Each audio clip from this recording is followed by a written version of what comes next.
Excellence, Monsieur le ministre de l'Enseignement supérieur.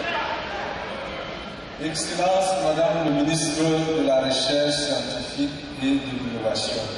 Mesdames et Messieurs, en vos titres et grades respectifs, chers étudiants.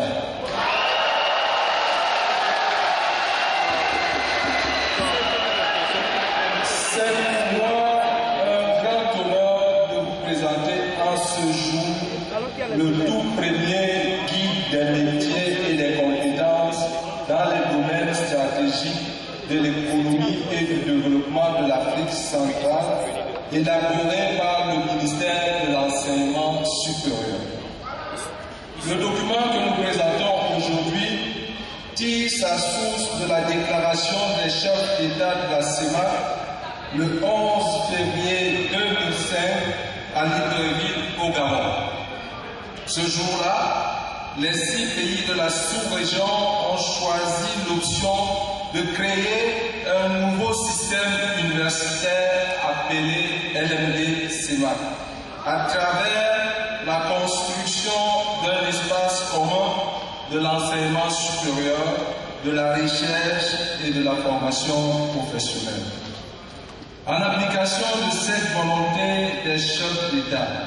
Monsieur le ministre de l'Enseignement supérieur du Cameroun a mis sur pied une commission scientifique chargée d'élaborer un guide des métiers et des compétences dans les domaines stratégiques de l'économie et du développement de l'Afrique centrale. Le présent guide vise à apporter son concours à la création de cet espace CEMAC, mais tire également sa source du constat que plusieurs projets industriels et agricoles essaiment dans la sous-région, notamment dans les domaines de l'exploitation minière, la prospection pétrolière, la construction des autoroutes, la construction des barrages hydroélectriques, etc. Tout ceci nécessite de disposer des profils assez variés, aussi bien au niveau des ingénieurs que des techniciens, mais aussi dans le domaine de la santé et de l'éducation pour accroître le bien-être de nos populations. Ainsi, les profils et les compétences définis dans le présent guide trouvent leur source dans le programme économique régional de la CEMAC, plus connu sous le nom de PER, avec les 5 piliers majeurs de croissance identifiés que sont l'énergie, l'agriculture et l'agro-industrie, l'économie forestière, l'élevage et la pêche, les mines et la métallurgie. Le présent document est donc en parfaite cohérence avec le document de formulation de la vision de développement du Cameroun à long terme, ainsi que son document de stratégie pour la croissance et l'emploi, le DSCE. Tous ces documents imposent au système universitaire de la sous-région de revisiter les programmes de formation et de prendre en compte, plus que par le passé, les attentes des milieux socio-professionnels.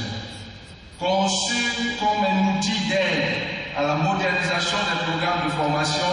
dans le sens d'une meilleure employabilité des diplômés, le présent guide a été élaboré sur la base méthodologique suivante. D'abord, une vaste collecte des données au niveau de l'offre de formation de l'enseignement supérieur technologique et professionnel a été effectuée dans toute la zone CEMAC ainsi que les demandes en compétences des entreprises de la sous-région. Ensuite, au terme de cette collecte, 43 entreprises représentant différents secteurs d'activité ont été sélectionnées. À titre indicatif, bien que la sous-région regorge de nombreuses entreprises de téléphonie, nous avons pris en compte que les besoins en compétences d'une seule entreprise de téléphonie pour éviter les doublons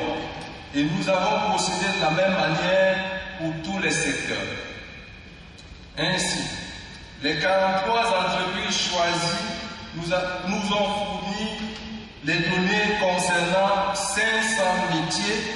dont 421 étaient destinés aux diplômés de l'enseignement supérieur. Mais nous avons également pu collecter 268 fiches de formation auprès de 55 institutions d'enseignement supérieur. Au niveau de l'offre, les renseignements concernés, la formation dispensée, le nom de l'établissement, le niveau d'études, l'intitulé exact du diplôme et de la formation, le secteur d'activité concerné, les métiers ciblés, les compétences spécifiques et les compétences associées visées par la formation, ainsi que le flux d'étudiants. Au niveau de la demande des entreprises, nous avons recueilli pour chaque métier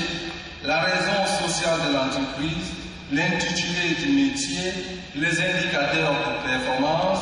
les tâches, le niveau de responsabilité, les compétences spécifiques et les compétences associées demandées à l'employé, les conditions d'accès à l'emploi, c'est-à-dire filière de formation, niveau d'études, expérience requise, conditions particulières pour chaque secteur. À l'issue de ce travail, un document a été élaboré.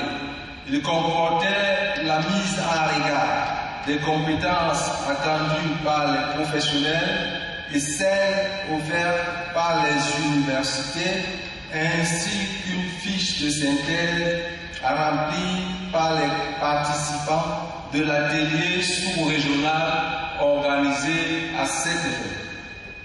Cette fiche permettait de décrire chaque formation type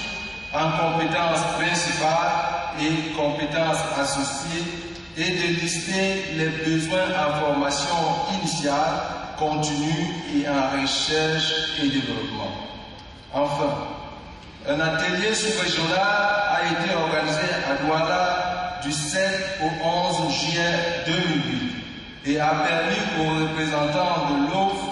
et de la demande de revisiter et de compléter les compétences à acquérir dans les programmes de formation. Le document qui en découle et qui est intitulé « Guide des métiers et des compétences dans les domaines stratégiques de l'économie et du développement de l'Afrique centrale » est divisé en 10 principaux chapitres articulés autour de chaque secteur économique particulier, à savoir les métiers du secteur médical et paramédical, les métiers du secteur des bioproduits, à savoir agriculture, agroalimentaire, élevage, pêche, forêt et environnement, les métiers du secteur des transports, les métiers du secteur de la mécanique et de la maintenance industrielle,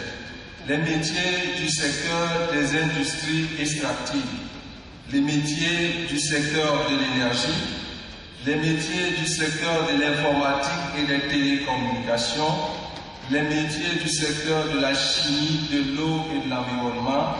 les métiers du secteur du bâtiment et des travaux publics,